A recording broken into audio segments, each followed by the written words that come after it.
సావిత్రి మహాకావ్యంలో book 7 the book of యోగాలో 7th canto the discovery of the cosmic spirit and cosmic consciousness విశ్వాత్మ విశ్వ చైతన్యముల ఆవిష్కరణ అన్న క్యాంటోలో లాస్ట్ సెషన్లో ఉన్నాం. అయితే ఇంతవరకు జరిగిన నిర్వాణ స్థితితో సావిత్రి పొందిన నిర్వాణ స్థితితో నిశ్చలంగా ఉన్న సావిత్రి శరీరం నుంచి ఏ పలుకు లేదు. కానీ దాని గుండా సముజ్వల మహత్వము కొనసాగుతూ ఉంది. అస్తిత్వపు అతీంద్రియ అంచుల దగ్గర ఒక ద్వంద్వ శక్తి కనిపించనిది, పేరు లేనిది చర్య తీసుకుంటోంది. సావిత్రి దివ్య శూన్యత ఈ ద్వంద్వాలకు సాధనంగా ఉంది.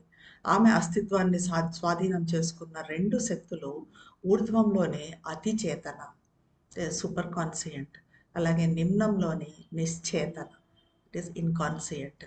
ఈ రెండు, ఈ సూపర్ కాన్సియంట్, ఇన్కాన్సియంట్, అతి చేతన, నిశ్చేతన, ఇవి రెండు నామరహితంగా అగోచరంగా పనిచేస్తున్నాయి. ఆమె సాధించిన దివ్య శూన్యము ఈ రెండు ధ్రువాలకు, ఈ సూపర్ కాన్సియంట్కి, ఇన్కాన్సియంట్కి, ఈ రెండు ధ్రువాలకు సాధనమయ్యింది. నిశ్చేతన ప్రకృతి ఆమె శరీరం ద్వారా తాను తయారు చేసిన ప్రపంచంతో, అంటే ఎక్కడ నుంచి ప్రపంచం సృష్టించబడింది? ఇన్కాన్సియన్స్ నుంచే ప్రపంచం సృష్టించబడింది. సో తాను తయారు చేసిన ప్రపంచంతో ఆమె శరీరం ద్వారా ఈ నిశ్చేతన వ్యవహారం కొనసాగిస్తూ ఉంది. అతిచేతన సూపర్ కాన్సియంట్ సావిత్రి వాక్కు ద్వారా, సావిత్రి మాటల ద్వారా తన ప్రచోదనలు మానవుల ఆలోచనలను స్పర్శించటానికి ఉపయోగించుకుంటూ ఉంది. సావిత్రి మాట్లాడే మాటతో ఎవరు ఆమె మాటను విన్నా కూడా ఆ అతిచేతన సూపర్ కాన్సియంట్ టచ్ని, అతిచేతన స్పర్శను అనుభూతి చెందుతున్నారు. ఇటువంటి గొప్ప నిర్వ్యక్తిక భాష అరుదైనది, ఇంతకు మునుపెన్నడూ లేనిది. ఆమె మనసు ఇప్పుడు నిశ్చల విస్తార ఆధ్యాత్మిక ఆకాశంలో ఒంటరిగా ప్రశాంతంగా నివసిస్తూ ఉంది. అగోచరం అజ్ఞేయం అయిన దైవము ఆమె ద్వారా అభివ్యక్తం కావటానికి వేచి చూస్తూ ఉన్నాడు. ఇప్పుడు మనము పేజ్ నెంబర్ 554లో ఉన్నాం. But now she sat by sleeping such a one, awake within, and the enormous night surrounded her with the unknowables vast. A voice began to speak from her own heart that was not hers, yet mastered thought and sense. As it spoke, all changed within her and without. All was, all lived. She felt all being one. The world of unreality ceased to be. There was no more a universe built by mind, convicted as a structure or a sign. A spirit, a being saw created things and cast itself into unnumbered forms, and was what it saw and made. All now became an evidence of one stupendous truth, a truth in which negation had no place, a being and a living consciousness, a stark and absolute reality. ఇప్పుడు నిద్రపోతున్న సత్యవంతుని పక్కన కూర్చొని ఉంది సావిత్రి. అంతరంలో ఆమె ఎలా ఉంది? జాగరూకతతో ఉంది. ఆమె చుట్టూ మహానిశీధి చీకటి అగ్నేయుని విస్తారతతో ఆవరించుకొని ఉంది. ఆమె హృదయాంతరాల నుంచి ఒక స్వరము మాట్లాడటం మొదలుపెట్టింది. ఆ స్వరం ఆమెది కాదు, ఆమెలో నుండి వచ్చింది కాదు. ఎందుకంటే ఆమె పూర్తిగా శూన్యమయ్యింది. ఆమెలో మనసు లేదు, ఆలోచన లేదు, ఇంద్రియ జ్ఞానం లేదు. కాబట్టి ఈ స్వరం ఆమెది కాదు. అయినా ఆ స్వరము ఆమె ఆలోచనను, ఇంద్రియ జ్ఞానాన్ని పూర్తిగా స్వాధీనం చేసుకుంది. ఆ స్వరం మాట్లాడుతున్న కొద్దీ ఆమె అంతరంలో, బాహ్యంలో, అంటే లోపల బయట ఉన్నదంతా పరివర్తన చెందింది. సమస్తము ఉంది, అంతా జీవిస్తూ ఉంది. శూన్యానికి చేరిన సావిత్రి శూన్యం నుండి తిరిగి ప్రపంచంలోకి, జీవితంలోకి వచ్చింది. ఇప్పుడు ప్రపంచం ఆమెకు అవాస్తవం అనిపించడం లేదు. మనసు నిర్మించే విశ్వము లేదు. మనసుకు అవాస్తవంగా, భ్రమగా, మాయగా కనిపించే విశ్వము యథార్థమైన ఒక నిర్మాణంగా లేదా ఒక సంకేతంగా ఇప్పుడు కనిపిస్తూ ఉంది. ఒక ఆత్మ, ఒక అస్తిత్వం సృష్టించబడిన వస్తువులనంతా గ్రహించి తనను తాను అసంఖ్యాక రూపాల్లోకి అదే ఆత్మ వదలబడింది. అది చూసిన ఆ ఆత్మ చూసిన, ఆ ఒకే ఒక ఆత్మ చూసిన, తయారు చేసిన రూపాలుగా తిరిగి ఆ ఆత్మ తయారయ్యింది. సమస్తము అంతా ఒకే ఒక మహాసత్యం యొక్క రుజువుగా, సాక్షిగా అయ్యింది. ఈ సత్యంలో నాస్తి భావానికి, ఈ నేతి అన్న భావానికి స్థానమే లేదు. ఎందుకంటే అంతా ఉంది. అది ఒక అస్తిత్వంగా, ఒక జీవించే చైతన్యంగా, ఒక నగ్న సమగ్ర పరమ సత్యంగా ఉంది. There the unreal could not find a place. అవాస్తవం అన్నది లేదు. The sense of unreality was slain. There all was conscious, made of the infinite. All had a substance of eternity. Yet this was the same indecipherable. It seemed to cast from it universe like a dream, vanishing forever into an original void. But this was no more some vague, ubiquitous point or a cipher of vastness in unreal naught. It was the same, but now no more seemed far to the living clasp of her recovered soul. అక్కడ అసత్యానికి స్థానం లేదు, అంతా సత్యమే. ఆ పరమ సత్యంలోని భాగమే. అసత్యం అన్న భావనే వధించబడింది. అంతా అనంతత్వం తయారు చేసిన చైతన్యమే, అంతా శాశ్వతత్వానికి చెందిన పదార్థమే. కానీ ఇది కూడా మునుపు అనుభూతి చెందిన నాస్తి భావనలాగే వర్ణించశక్యం కానిది. ఇది ఎలా కనిపిస్తుంది అంటే, దీని నుంచి విశ్వాన్ని ఎప్పటికీ అదృశ్యమయ్యే ఒక కలలాగా శూన్యంలోకి తోసివేస్తున్నట్టుగా కనిపిస్తోంది. కానీ ఇది ఒక అస్పష్ట సర్వవ్యాపక కేంద్రం అయితే కాదు, లేదా అవాస్తవ శూన్యంలోని విస్తారతకు చెందిన సున్నా కాదు. ఇది వర్ణించశక్యం కానిది. అయినా అది అలాగే ఉన్నా ఇప్పుడు అది ఆమెకు దూరంగా కనిపించటం లేదు. ఇంతకుముందు ఎక్కడో దూరంలో ఉన్నట్టుగా కనిపించినది ఇప్పుడు దగ్గరగా ఉంది. శూన్యం నుంచి తనను తాను బయటపడేసుకున్న సావిత్రి సజీవ అంతరాత్మ ఆలింగనానికి అభివ్యక్తమవుతున్న ఈ సత్యం అతి సన్నిహితంగా ఉంది. It was herself. It was the self of all. It was the reality of existing things. It was the consciousness of all that lived and felt and saw. It was timelessness and time. It was the bliss of formlessness and form. It was all love and the one beloved's arms. It was a sight and thought in one all-seeing mind. It was joy of being on the peaks of God.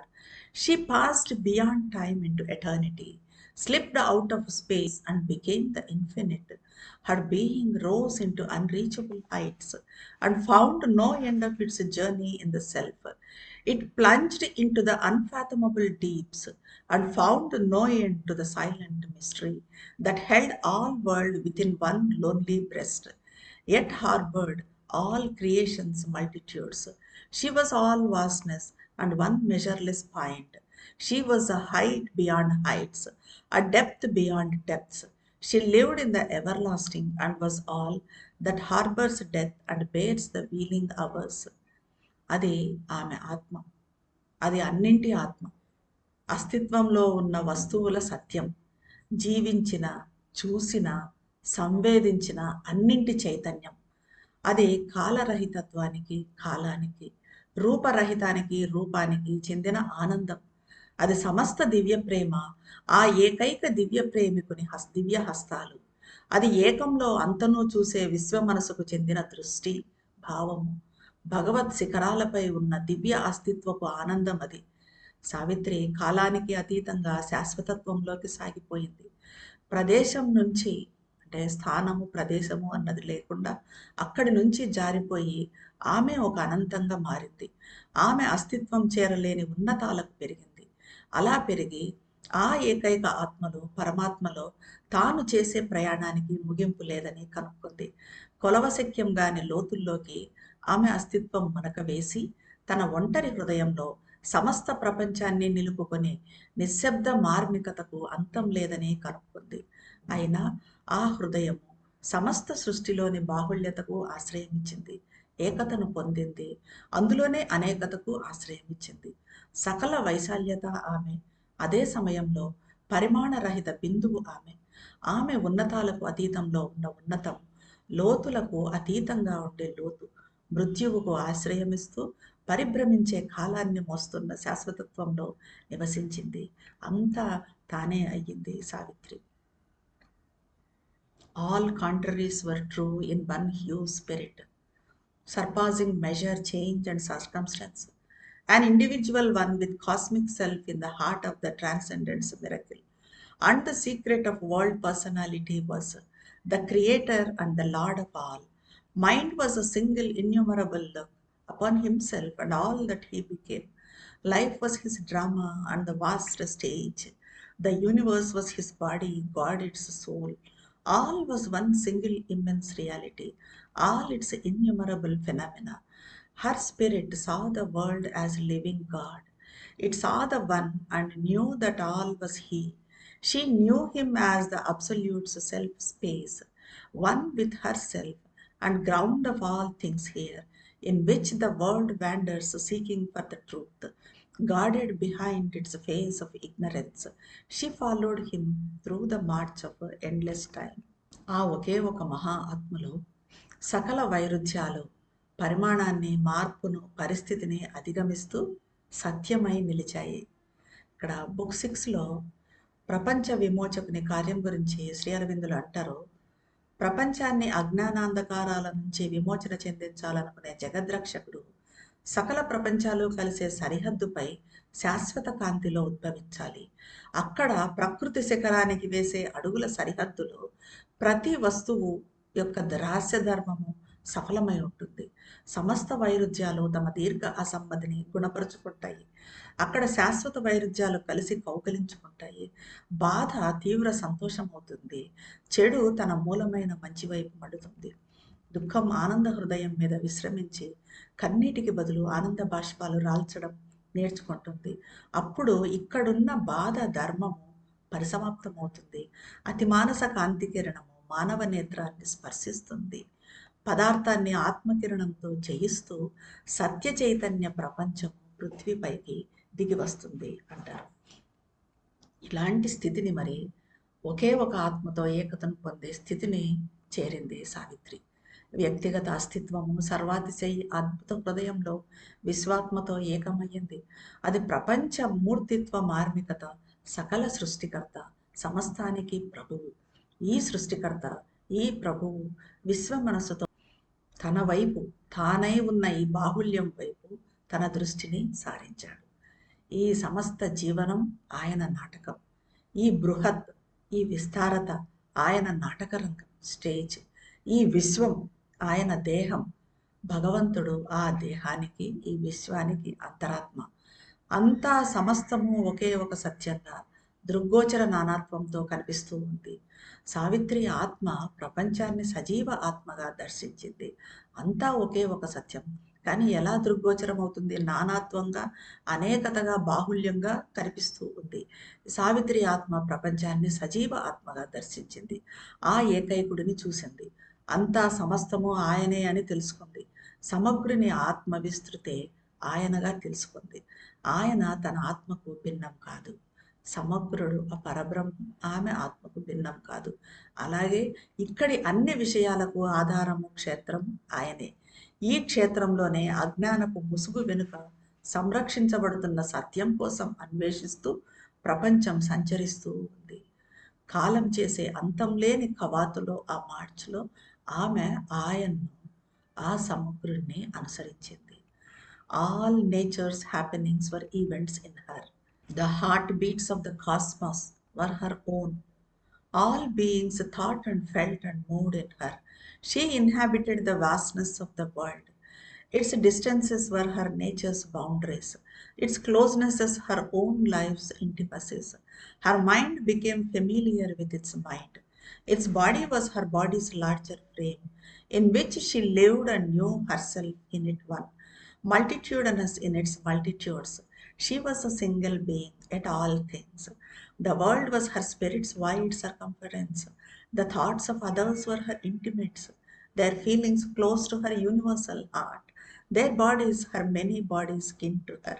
She was no more herself, but all the world. ప్రకృతిలో జరుగుతున్న సమస్త సంఘటనలు సావిత్రిలో జరుగుతున్న సంఘటనలు.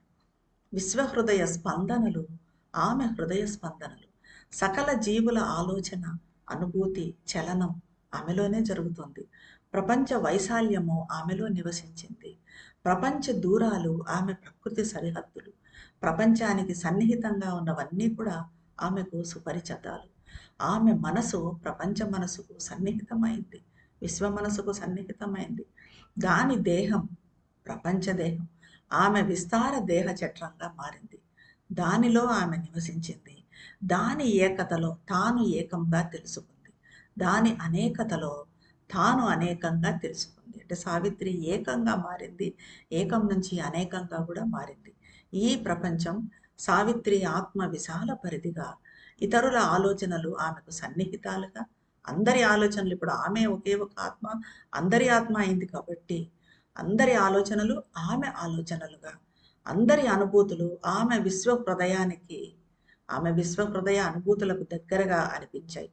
వారి శరీరాలు ఆమెకు అనుబంధించుకొని ఉన్న అనేక శరీరాలు, అందరి శరీరాలు ఆమె శరీరానికి అనుబంధించుకొని ఉన్న అనేక శరీరాలు. ఇప్పుడు సావిత్రి అన్న వ్యక్తి లేదు, ఆమె సమస్త విశ్వంగా మారింది. Out of the infinitudes all came to her. Into the infinitudes sentient she spread. Infinity was her own natural home. Nowhere she dwelt, her spirit was everywhere. The distant constellations wheeled round her. Earth saw her born, all worlds were her colonies. The greater worlds of life and mind were hers. All nature reproduced her in its lines. Its movements were large copies of her own. She was the single self of all these selves. She was in them, and they were all in her. This first was an immense identity, in which her own identity was lost. అనంతాల నుండి అన్నీ ఆమె దగ్గరకు వస్తున్నాయి. ఆమె చైతన్యంతో అనంతంలోకి వ్యాప్తి చెందుతోంది. ఎలా? పూర్తి చైతన్యంతో అనంతాలలోకి వ్యాప్తి చెందుతుంది. అనంతం ఆమె సొంత సహజ గృహం అయ్యింది. ఆమె ఎక్కడా నివసించటం లేదు, అంటే ఏ చోట స్థిరంగా ఉండటం లేదు. ఆమె ఆత్మ అంతటా వ్యాపించి ఉంది. సుదూరంలోని నక్షత్ర మండలాలు ఆమె చుట్టూ తిరుగుతున్నాయి. పృథ్వీ ఆమె నూతన జన్మకు సాక్షి. సకల ప్రపంచాలు ఆమె నివసిస్తున్న ప్రదేశాలే. ప్రాణము మనసులకు చెందిన గొప్ప ప్రపంచాలన్నీ, కాస్మిక్ వైటల్ ప్రపంచాలు కానీ, కాస్మిక్ మైండ్ ప్రపంచాలు కానీ, ఇవన్నీ కూడా ఆమెవే. సమస్త ప్రకృతి తన వరుసల్లో ఆమెనే పునరుత్పత్తి చేస్తున్నది. ఈ ప్రకృతి చలనాలన్నీ కూడా ఆమె చలనాలకు విశాల నకళ్ళు, కాపీస్, ప్రతిరూపాలు. ఈ అన్ని ఆత్మల ఏకైక ఆత్మ సావిత్రి. వాటన్నింటిలో, ఈ అన్ని ఆత్మలలో సావిత్రి ఉంది. అవన్నీ ఆత్మలన్నీ కూడా సావిత్రిలో ఉన్నాయి. ఇది ఆమె తన సొంత వ్యక్తిత్వాన్ని అపారమైన భగవంతుని సర్వ సమీకరణలో కోల్పోయిన అనన్యమైన అనుభవం. ఆమె తన వ్యక్తిత్వాన్ని, సొంత వ్యక్తిత్వాన్ని భగవంతునిలో కోల్పోయిన అనన్యమైన అనుభవం. What seemed of herself was an image of the whole. She was a subconscient life of a tree and flower, the outbreak of the honeyed buds of spring. She burned in the passion and splendor of the rose. She was the red heart of the passion flower, the dream white of the lotus in its bowl. Out of subconscient life she climbed to mind. She was thought and the passion of the world's heart. She was the Godhead hid in the heart of man. She was the climbing of his soul to God. The cosmos flowered in her. She was its bed. She was time and the dreams of God in time. She was space and the wideness of his days. From this she rose where time and space were not. The superconscient was her native air. Infinity was her movement's natural space. Eternity looked out from her on time. తాను ఏదిగా కనిపిస్తూ ఉందో, సావిత్రి ఏదిగా కనిపిస్తూ ఉందో అది ఈ మొత్తానికి ప్రతిబింబం.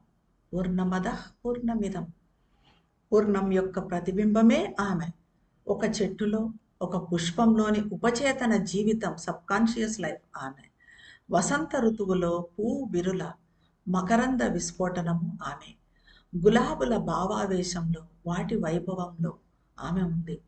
మోహింపజేసే పుష్పపు కెంపు వర్ణ హృదయము ఆమె. తటాకంలోని కమలం యొక్క స్వప్న ధవళ వర్ణము ఆమె. పుష్పాలలో వికసించుకునే వర్ణాలన్నీ కూడా ఆమెనే. వాటిల్లోని పుష్పాలలోని భావావేశము ఆమె. వాటి నుంచి వచ్చే మకరందం, తేనె ఆమె. వీటన్నింటితో సావిత్రి ఏకతను పొందింది. అలా ఉపచేతన జీవితం నుంచి, ఆ పుష్పాలు వృక్షము జీవితం నుంచి మనసుకు ఆరోహించింది. ప్రపంచ హృదయ భావనగా, భావావేశంగా అక్కడ నుంచి హృదయానికి, ప్రపంచ హృదయ భావనగా, భావావేశంగా అయ్యింది. మానవ హృదయంలో రహస్యంగా దాగి ఉన్న దైవం ఆమె. భగవంతుని వైపున ఆరోహిస్తున్న మనిషి అంతరాత్మ ఆమె. విశ్వమే ఆమెలో వికసించింది. దానికి పాన్పుగా, ఆధారంగా అయ్యింది సావిత్రి. అనంతకాలం ఆమె, అనంతకాలంలో భగవంతుని స్వప్నాలు ఆమె. విశ్వం ఆమె, భగవంతుడు గడిపే కాలపు వైశాల్యత ఆమె. ఇక్కడ నుంచి, ఈ స్థితి నుంచి సావిత్రి కాలము ప్రదేశాలు లేని చోటుకు పెరిగింది. అతిచేతన, సూపర్ కాన్సియంట్ ఆమె సహజ వాయువుగా, న్యాచురల్ ఎయిర్గా మారింది. అనంతత్వం ఆమె చలనాలకు సహజ ప్రదేశం అయ్యింది. ఇన్ఫినిటీ ఆమెకు న్యాచురల్ ప్లేస్ అయ్యింది. అనంతంలో ఆమె చెలిస్తూ ఉంది, కదులుతూ ఉంది. శాశ్వతత్వం ఆమె నుంచి కాలం వైపు చూసింది. అక్కడి నుంచి ఆమె ఏదైతే శాశ్వతత్వాన్ని పొందిందో ఆ శాశ్వతత్వం ఆమె నుంచి కింద కాలం వైపుగా చూసింది. అంటే అక్కడి నుంచి తాను పొందిన ఆ శాశ్వతత్వం నుంచి అక్కడే ఉండిపోకుండా కింది కాలంలో ఇప్పుడు సావిత్రి తన కార్యము చేపట్టాలి. ఇది బుక్ 7. ఇక్కడితో book 7 the book of yoga complete అవుతుంది. అయితే ఇక్కడ మనము ఈ బుక్ కంప్లీట్ చేసి 8th బుక్కి వెళ్ళబోయే ముందు ఇప్పుడు ద బుక్ ఆఫ్ యోగా అన్న దాని గురించి ఒక్కసారి చూడాలి. చాలా ఇంపార్టెంట్. మనము చేసే యోగానికి ఇది ఎంతో ఉపయోగపడుతుంది. ఇప్పుడు సావిత్రి మహాకావ్యంలో second book the book of the traveller of the worlds తర్వాత అంత పెద్ద బుక్ ఈ ద బుక్ ఆఫ్ యోగా. ఎందుకంటే the book of the traveller of the worlds మనకు అశ్వపతి యోగం అయితే, ఈ బుక్ ఆఫ్ యోగా ఇది మదర్ చేసిన యోగం. ఇందులో ప్రతి లైను మనలో జరగవలసిన యోగానికి పునాది లాంటిది. First canto the Joy of యూనియన్లో సావిత్రి పడే విరహ వేదన దీన్నంతటిని కూడా చూస్తాము. ఆ తర్వాత second canto the parable of the search for the soul, ఇది మన అన్వేషణ ఎలా ఉండాలి అన్నదాన్ని చూపిస్తుంది. Remember why thou camest to find out thy soul. Recover thy itself in silence, seek God's meaning in thy depths. Then mortal nature change to the divine. అనేది మనకు యోగా అన్వేషణలో ఎలా మనకు ముందు పోవాలి, మన అంతరాత్మను మనం సాక్షాత్కరింప చేసుకోవడానికి, మన అంతరాత్మను కలవటానికి. Open God's door and enter into his trance. ఇది ఎలాగా అన్నది కూడా మనకు తర్వాత క్యాంటోలలో శ్రీ అరవిందులు చక్కగా వివరిస్తారు. అయితే మన లక్ష్యం ఏంటి అన్నది కూడా ఇక్కడ, మన పూర్ణయోగ లక్ష్యం ఏంటి అన్నది కూడా ఈ సెకండ్ క్యాంటోలో చెప్తారు. To mould humanity into god's own shape and lead this great blind struggling world to light, or a new world discover or create. Earth must transform herself and equal heaven, or heaven descend into earth's mortal state. మానవ జాతిని భగవంతుని స్వీయ రూపానికి తీర్చిదిద్దడము, సంఘర్షించే ఈ గొప్ప అంధ ప్రపంచాన్ని కాంతి వైపు నడిపించటము, లేదంటే ఒక నూతన ప్రపంచాన్ని ఆవిష్కరించటము. దీనికి భూమి స్వీయ రూపాంతరీకరణతో స్వర్గ సమానం కావాలి, లేదా స్వర్గము భూమధ్య స్థితిలోకి రావాలి. ఇది మనము second canto the parable of the search for the సోల్లో చూస్తాము. ఇంకా తర్వాత the entry into the inner countries, అంతరసీమలలోకి ప్రవేశిస్తుంది సావిత్రి. ఇక్కడ ఎందుకంటే మనలో ఈ శరీరము, ప్రాణము, మనసు అనే ఈ 3 రాజ్యాలు ఉన్నాయి. ఇవి మనము అంతరంలోకి పయనించడానికి మనల్ని ముందుగా అడ్డుకునేది ఇవే.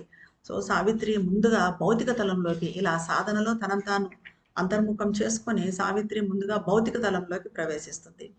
అక్కడ భౌతిక తలంలో ఆమెకు చాలా నెగిటివిటీస్ అన్నీ ఎదురవుతాయి. వీటిని మరి ఎలా ఎదుర్కొంటుంది అంటే భగవంతుని నామజపంతో వీటిని దాటి ఆ తర్వాత ప్రాణతలంలోకి ప్రవేశిస్తుంది.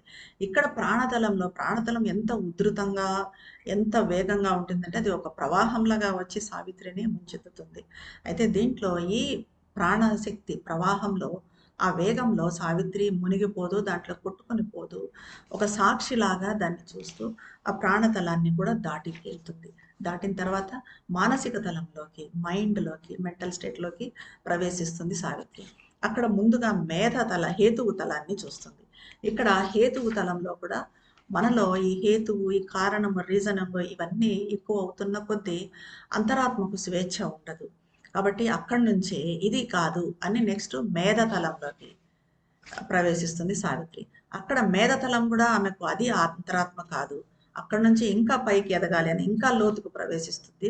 అక్కడ ఇల్యూమైన్ గాడ్స్ ఆమెకు దారి చూపిస్తే అప్పుడు ఈ ట్రిపుల్ సోల్ ఫోర్సెస్ని త్రివిధ అంతరాత్మ శక్తులను కలుస్తుంది సావిత్రి. ఈ త్రివిధ అంతరాత్మ శక్తులు మరి ఏంటి? ట్రిపుల్ సోల్ ఫోర్సెస్ అంటే మన సత్వ రజ తమో గుణాలు. ఇవి ముందుగా సావిత్రి తమో గుణంలోకి, అంటే తమో గుణాన్ని ప్రతిబింబించే ఆ దేవతను ద మదర్ ఆఫ్ సఫరింగ్, ప్రేమ కరుణాల శోకమాతను ఫస్ట్ చూస్తుంది. అక్కడ తమో గుణంలో ఉన్న అహంకారాన్ని కూడా కలుస్తుంది. అయితే అహంకారానికి సమాధానం చెప్పదు. ఈ శోకమాతకు మాత్రము, ఈ మదర్కి మాత్రము, ద మదర్ ఆఫ్ సఫరింగ్కి మాత్రము ఆ దేవతకి నేను తిరిగి వస్తాను, నీకు స్వేచ్ఛనిస్తాను, భగవంతుడి శక్తిని తీసుకొచ్చి నీకు ఇస్తాను అని చెప్పి ఆ తర్వాత ద మదర్ ఆఫ్ మైట్ శక్తిమాతను కలుస్తుంది. అక్కడ శక్తిమాత దగ్గర కూడా సేమ్, ఇక్కడ రజోగుణంతో, ఇక్కడ శ్రీ అరవిందులు ఈ ఫోర్స్ గురించి, ఈ శక్తిమాత ఫోర్స్ గురించి చెప్పేటప్పుడు మనకు అక్కడ ఎదుర్కొనే అహంకారంతో, ఇప్పుడు మనము ప్రపంచంలో చూస్తున్న ఈ రజోగుణ అహంకారం ఏ రకంగా పనిచేస్తూ ఉంది అన్నది కూడా చక్కగా ఎగ్జాంపుల్స్తో సహా వివరించి చెప్తారు. ఇక్కడ నుంచి కూడా సావిత్రి ముందుకు పోయి ఆ తర్వాత సత్వగుణం, కాంతి జ్ఞానముల మాత, ద మదర్ ఆఫ్ లైట్ లోకి ఆమెను కలుస్తుంది, ఆ శక్తి మాతను కలుస్తుంది. అక్కడ కూడా ఇది కూడా పూర్తి కాదు, అక్కడ కూడా అహంకారం ఉంది అని అక్కడి నుంచి ఆమెకు కూడా, ఆ శక్తి మాతకు కూడా నేను భగవంతుని దగ్గరికి వెళ్తున్నాను, నా అంతరాత్మను కనుక్కుంటాను, అక్కడి నుంచి తీసుకొచ్చి ఆ భగవంతుని శక్తిని నీకు ఇస్తాను అని చెప్పి నెక్స్ట్ క్యాంటోలోకి, ఫైండింగ్ ఆఫ్ ద సోల్లోకి ప్రవేశిస్తుంది సావిత్రి. ఇక్కడ ఫైండింగ్ ఆఫ్ ద సోల్లో అంతరాత్మ ఆవిష్కారం. ఇక్కడ సావిత్రి తన అంతరాత్మను ఎలా బొటన వేలంత పరిమాణంలో ఉన్న అంతరాత్మను, అంగుష్ట మాత్ర పురుషో అంతరాత్మ అని కఠోపనిషత్తులో చెప్పిన అంతరాత్మను సావిత్రి కలుస్తుంది. ఇక్కడ ఆమెలో కుండలిని శక్తి మేల్కొంటుంది. ఈ కుండలిని శక్తి చక్రాలన్నింటినీ స్పర్శిస్తూ సహస్రారం నుంచి బయటకెళ్ళి అక్కడి నుంచి అతి చైతన్య పైనుంచి ఉన్న సూపర్ కాన్షియస్ ఫోర్స్ను తీసుకొని క్రిందికి తీసుకొని వచ్చి మళ్ళీ ఈ క్రింద మూలాధారం నుంచి సహస్రారం వరకు పైకి క్రిందికి ప్రవహిస్తుంది. మొత్తం ఈ శక్తిని అంతా ప్రవహింపజేస్తుంది. ఇప్పుడు ఇలా చేస్తున్నప్పుడు ఆమెలో రకరకాల ఎఫిషియన్సీస్, పరిపూర్ణతలన్నీ కూడా అభివ్యక్తం అవుతాయి. ఇదే మనకి 5th canto the finding of the సోల్లో చాలా అద్భుతంగా ఉంటుంది, ఇందులో చూస్తాము. ఆ తర్వాత next 6th canto Nirvana and the discovery of the all negating అబ్సల్యూట్లో సావిత్రి నిర్వాణ స్థితిని తనకు తాను ఆవిష్కరించుకుంటుంది.